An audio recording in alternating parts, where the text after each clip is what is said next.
the things you do. I still can't believe that it's true. I get hungry when I think of you. Like champagne and caviar, you're such a treat. Like cherries Jubilee, you're oh so sweet. You whet my appetite each time we meet. Oh, James, it's true. I get hungry when I think of you. Hi there. Welcome to the Urban Peasant. Just watering my flowers. Okay. Now today, this is the Urban Peasant, which shows you how to do it quick. Okay? Quick and easy and comfortable. And comfortable is the word for today. We're going to make chicken stew and dumplings, and they ain't nothing more cuddly than dumplings, right? And we're going to make some really nice peas, a different way to do it, and we're going to make a fantastic dessert, just much quicker than you ever thought possible. So we'll start off and make the chicken stew, all right? Now you get a pot, because you have to have a pot to cook in, and we're going to put the fire underneath it. Now we're going to make the chicken stew out of chicken wings. Why? Because chicken wings were cheap. We bought the family pack, and there it was. Even if it's only for two of you, buy the family pack, make some chicken stew, put it in the refrigerator, put it in the freezer if you want to. Because I read in the paper the other day that 80% of offices now have microwaves. So you can take your chicken stew to work, and you can have chicken stew while everybody else is trumping away on a Spam sandwich. All right? So let me just start off. I'll put that in there for a moment. With the chicken wings. We don't need fat. Why don't we need fat? Well, because the chicken wings have got fat just under the skin, and we're going to boil it out of them. We're also using a non-stick pan, which helps you a great deal if you want to keep your fat intake down. All right? So just put them in there in the hot pan and let them start to sing. This is the essence of cooking, is the noise and the smell. All those things are really, really important. You learn to do things simply. Well, you don't put any more than you've got room for. That's a really important thing. You put in just enough to take it up. And when they're cooked on one side, you turn them over. See, they just got to go dry. Let me show you quickly that happens. If you've got a dry pan, they start to change color. That's all you need, the fat starting to come out of the chicken wings. And as soon as you've done that, and you can do this with thighs, you can do it with chicken breasts, you can do it with the whole chicken. Just depends how much time you've got. And we're going to get this done in less than half an hour. That's what we're going to do. So there you are. Turn them over. We need some onion. Of course we need some onion. We can't cook without onion, can we? So in goes the onion in good big chunks. And stir it around. Just stir it around. You want some carrots? Sure. Let's put in some nice looking carrots this time. Get in the little ones, throw them in, so that you've got color in there, because we want food that looks dreary, food that bores you. It's like buying clothes. You buy clothes to be exciting, you buy flowers to be exciting, you make food to look exciting. And if it doesn't look right, then put that back in there. If it doesn't look right, it isn't going to taste right. That's all there is to it. So, look, there's still no fat coming out of that, but it's starting to glisten on the bits of chicken. All right? Now, that's the start of our stew. We need a little bit of thyme in there, because it's a simple, simple stew. So we'll put in, about that much thyme. All right? We'll give it a good old rub to break it up, and we'll put that in there. We won't put any salt in.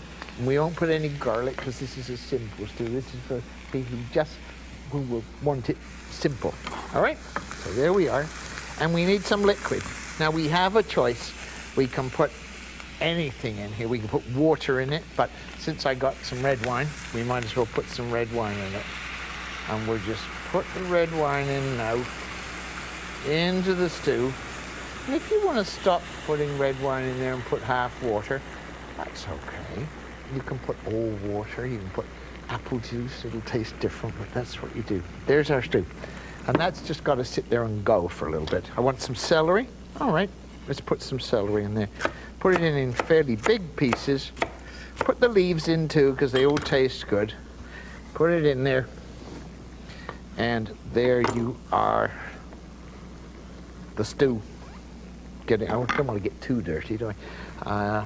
The stew going away to cook itself. And we'll just put the lid on it, let it cook. Now, while that's happening, I'm going to show you. First of all, I'm going to give you a trick. We need baking powder for these dumplings, but if you're going to use baking powder, always find out if it works, because if it doesn't work, and it doesn't when it gets old, then you're not going to enjoy yourself. Let me get some nice clear water here that you can see, and I'm going to put some baking powder in there. And you watch. As I stir it, if it's any good, just give it a stir. It will bubble up and fizz. If it doesn't fizz, forget it. Don't use it. Get some fresh, because whatever you're doing won't work. So, I'm going to take this for a measuring thing. I'm going to put a cup of flour in there. Dead easy. And I'm going to put in 2 teaspoonfuls of baking powder. Now, I haven't got a teaspoon here, so I'll put in a tablespoonful. I mean, it's the same thing. That's what you learn. I'm going to stir that in there. I'm going to break 1 egg into a cup. I'm going to beat it up. And I'm going to pour in milk until the cup is half full. And I'm just going to stir that in to that. And it will all go. Now, look, I don't want it too wet. It's going to see how nice, and it's not quite, it's too dry right now. So what do? We put a little bit more milk in there. Just not too much. Stir it in there until it's dry, and look, it'll come up in spoonfuls. Look, like that. Now that is a dumpling. That is something that you can be proud of in exactly 15 minutes. So what I'm going to do is, as soon as we come back from the break, I'm going to put it in the stew, and you'll see how it cooks. And I'll be right back. Explore the common threads in our past as we present a 5-hour investigation of history's connections. Friday beginning at 9 on TLC. Your teeth aren't flat, are they? Of course not. If they were, a flat brush would be ideal. But since your teeth are shaped like this, we designed our brush like this. Introducing Crest Complete.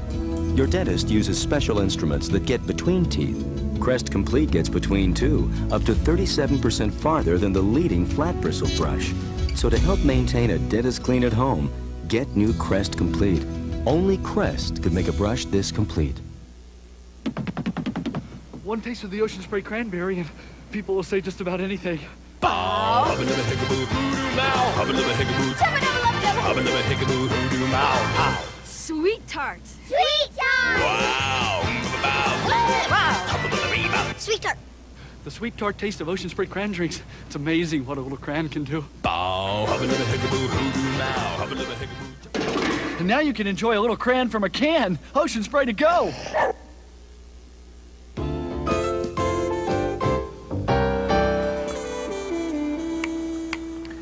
Welcome back to the chicken and dumpling show, the Urban Peasant, right? I'm just putting some tomatoes in the stew, putting some of these little onions because they'll look pretty.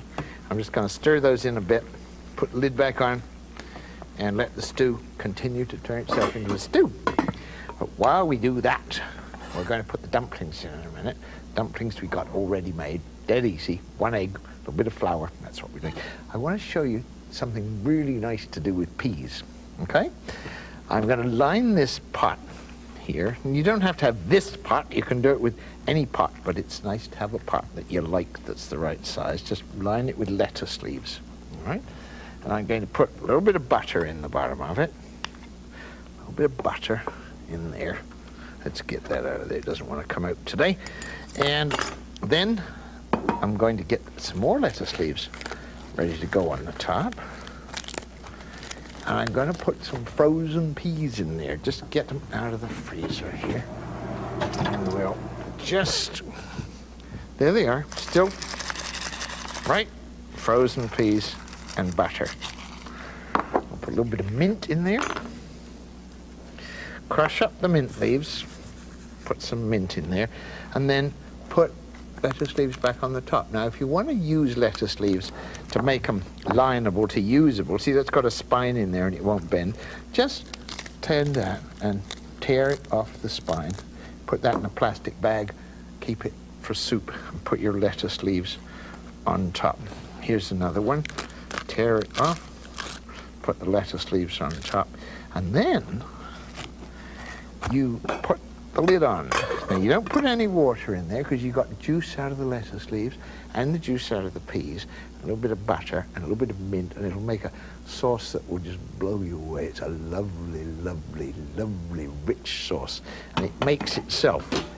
Let me put it on the front one, a little tiny, whoops, turned the wrong one on there, little tiny, that's it, flame underneath it, and they'll take about 5 minutes for the juice to come out of the lettuce. There's kinds of nice things in the lettuce. Well, you know what lettuce tastes like. It's nice. And there we are. Now, here's our dumplings that we made, and see how stiff they are. All right? Now, what you do to cook dumplings in a stew is to take the lid off, and you dig a hole, and you can have a lot more liquid in there, but the essential thing about these dumplings is that they steam. And I'm going to take the pot over here and take myself a dumpling on a spoon and drop it in there like that. See how big they are? They're not as big as an egg, but they just go in there. You don't put them too close because they're going to expand. Let me push that out of the way so that that one can get in there and have room to expand. All right? And you just stay with us and we'll just pop some dumplings in. I'll just put 4 in there now so you can see. And that's what we do. We've got dumplings which are going to cook. Now the trick is not to peek. You don't look. It's going to take 6 or 7, maybe 8 minutes, but they will be cooked if you make them small. Big ones, if you put double that size in, would take about 14 minutes. Little ones like that will take about 6 or 8 minutes. And that's how you do it. I'm going to turn the heat down underneath these peas because whoops, see here, clicking? Happens, sometimes they don't get technology right. We get lots of suggestions like this on how to help folks tell our Idaho potatoes from those others. Thanks, but we'll keep the seal on the bag. So look for it, because if it's not from Idaho, it's just a spud.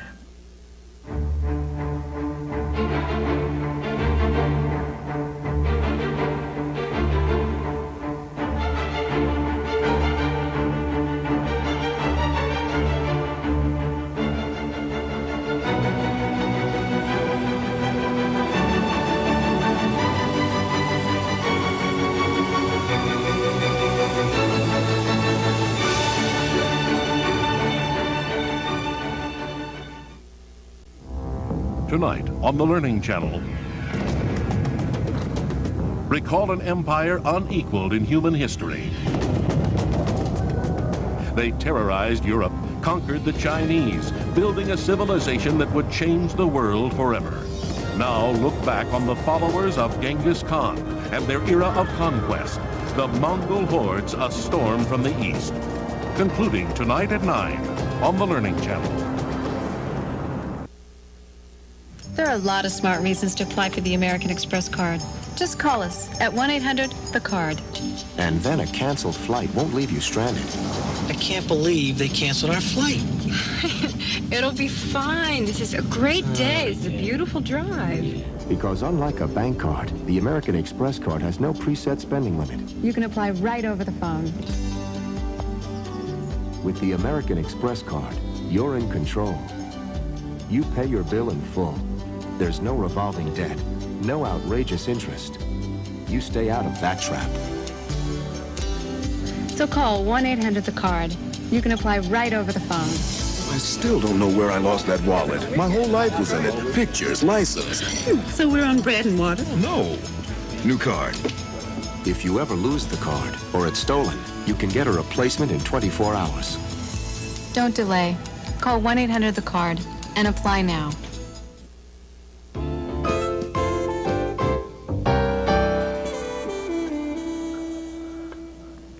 Right. Now, just going to put those peas with all their gorgeous juice, and you can eat the lemon, you can eat the lettuce too. Lemon, goodness me. You can sprinkle a little bit of lemon on top if you like, that's nice. But there's peas with lettuce, and cooked lettuce, we'll do a show on it one day. Cooked lettuce is very, very nice. Now, I'm going to use this pan for something else, and I'm going to cook a couple other vegetables, just to show you. Now, everybody knows about corn on the cob. Well, let's do corn off the cob.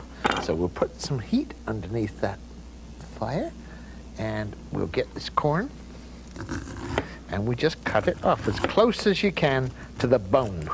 All right, see the bone, the middle? Well, we just cut it off down there. And when you get fresh corn, everybody talks about it barbecued and stuff, but when it's fresh and it's full of milk, then it's just lovely. So here we are, a little bit of butter in the pan, or oil. It doesn't matter which you decide to use, but if you use butter, then use it on a lower temperature. Just turn it down to low. Take the corn and put it in the pan, and put in with it a little bit of pepper and a little bit of salt. And just to make it look pretty, let's take a little bit of red pepper, and you'll suddenly see how dramatic this looks in the pot. And I keep on telling you, you know, look at that. See, suddenly, there it is, all looking nice and pretty in the pot. You don't have to do anything other to it except put the lid on and leave the lid on for 3 minutes. That's a vegetable. Now, here's another vegetable, all right? Here's another vegetable that nobody ever buys. Parsnips. I don't know why people don't buy parsnips. Probably because they're badly cooked. They've got bad memories. But if you take a parsnip and you cut it up into pieces, all right? You cut it up into pieces about as big as French fries. Now, if you can remember the last time you went to a hamburger joint, which if you watch this show, of course you never do, you put your hand on your heart and say, I promise never to eat another hamburger again, then you have got parsnips ready, and these are going to be wonderful. Even kids love these, but you don't tell them they're parsnips, because most kids are preconditioned at birth to say, I don't like parsnips. All right, so look, a little bit of parsnip like that, and a little bit of butter in a pan. And what do we put in here now? Now, this you've never heard of, but move that out of your way so you can see. All right? A little bit of ginger. You know I'm very fond of ginger. I like ginger, so a little bit of ginger. Cut it up small and put it in with the butter. All right? A little bit of, there it is. We'll put some heat underneath it. A bit of butter, a bit of ginger, a bit of extra ginger. What we're going to do is just cook them together very, very quickly. Bring the temperature up. Put a little tiny splash of water in there just to make a little steam to finish it, and they'll be cooked in about another 3 minutes as well. So there we are. We've got our, look, in here, got the corn just cooking, and we'll put a little mat underneath it to turn the temperature down. Here we've got another pan full. Hear that? Sizzling a little bit. In goes the parsnips, right? And because they're going to cook, they need to be stirred in. They need a little bit of salt. Where did I put the salt? It's over here. Here's the salt. Here's the salt. Right. A little bit of salt. And a little tiny bit of pepper. Just crank it in there. There it is. Now, we've got butter on the parsnips, nice gingery butter, all right? And we'll put a little tiny bit of water in there, just enough to, there, sizzle and steam them. Get all that butter going into an emulsion. This is what they might call beurre blanc if you're being very French about it. It's not real beurre blanc, but it's close enough. And of course, if you got it, you know, in a fancy restaurant and they talked about parsnips au beurre blanc, they are very good this evening, monsieur, everybody would say, oh yes, I'll have the parsnips au beurre blanc. Well, you're going to make them for yourself. That's what we're doing. So, and you see, when you've got water in a pan, you can turn the heat up high. Because if you haven't got it, because the water keeps the temperature down, the water makes sure that there's just steam happening in there. And as soon as the water goes away, you have to put a little bit more. You put water in, you put any kind of liquid. That's what cooking's all about. That's how you do it, right? So there you are. We've had a great time here. We've got a whole lot of stuff ready to go. And we've got all kinds of nice things. It's time for me to show you a peek, just a peek at the dumplings. You want to see? Are you ready? Look, see how they grew. They doubled up, and they're just wonderful. Explore the recipes and writings of James Barber by ordering your copy of the Urban Peasant Cookbook. James Barber's anecdotes and tips, together with his fast, simple, and affordable recipes, create much more than a cookbook. To receive your copy, send $18.95 to the Urban Peasant, P.O. Box 2284, South Burlington, Vermont, 05407-2284. Or charge by phone, 1-800-322-8321. They said it's so simple and so painless to join MCI and friends and family. You list the names and numbers of the people that you call most often. You're going to get the 20% discount every time you call another MCI customer. On your circle. 24 hours a day. 7 days a week. It's a program that you get absolutely free. It's the easiest thing in the world to start a circle. I'm on friends and family. My dad in Michigan, he's on my list. I tried getting my mom to switch. Now she loves the company almost as much as I do. We're all saving money. No fees, no charges.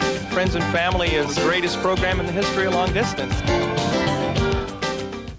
Since 1979, over 600,000 investors have called us for free speculative investment information. Call us now for information on number 1, over-the-counter new issues, growth stocks, and mutual funds. Number 2, commodity trading, futures and options using leverage. Number 3, precious metals trading, futures, bullion, and coins. Call us now if you're an adult interested in investing, and you'll receive free a copy of an investment advisory and mutual fund newsletter, or a copy of Futures Magazine and a set of commodity charts. Thursday, the Learning Channel takes you inside the human brain. First, from the day we are born, is our destiny set? Why are men and women different? And can a predisposition be changed? We'll explore these questions on the sexual brain. Then, all of these pursuits, good and bad, have something in common. With each, we alter the mind's chemistry. Sometimes we go too far. Examine the addicted brain. Thursday, beginning at 9 on the Learning Channel.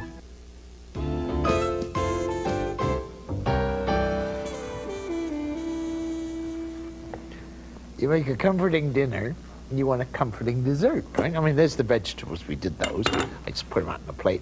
But you don't want to spend all day making pastry and stuff. So here's a really quick one.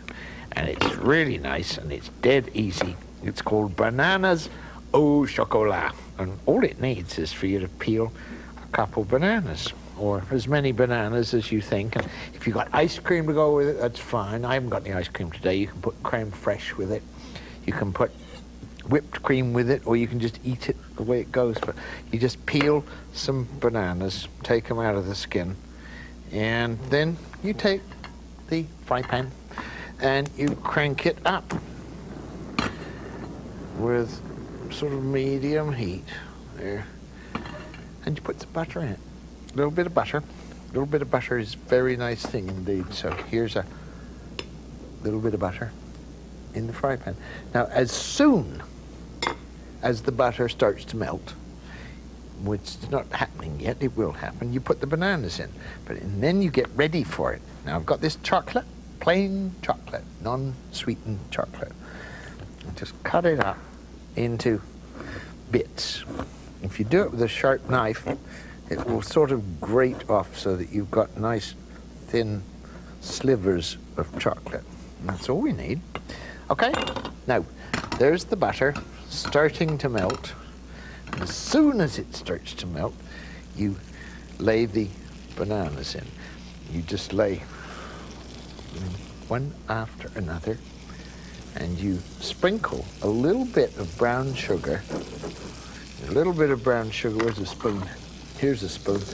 A little bit of brown sugar into the butter so that it makes a caramel. All right? Just not too much, just a little bit. And you stir it all around. The butter and the sugar melt together. All right? And you put chocolate on top of the bananas. And then You put the lid on, quick, and that turns it into dessert. It just lets it make itself into a sauce. Now, there's all kinds of fancy ways you can read about how to make a chocolate sauce, but this is a dead easy one, because when it's done it, with a little bit of juice that comes out of the bananas, a little bit of sugar, a little bit of butter, that's the way that you make sauces. That's how you make desserts happen.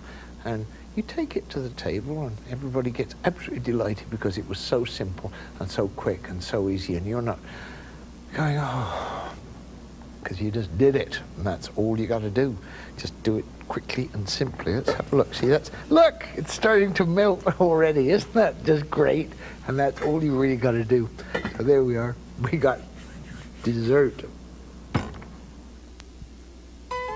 If you'd like these recipes, send us a stamped, self-addressed envelope to the Urban Peasant, Vancouver, British Columbia, postal code V6B 4B2, Post Office Box 5157.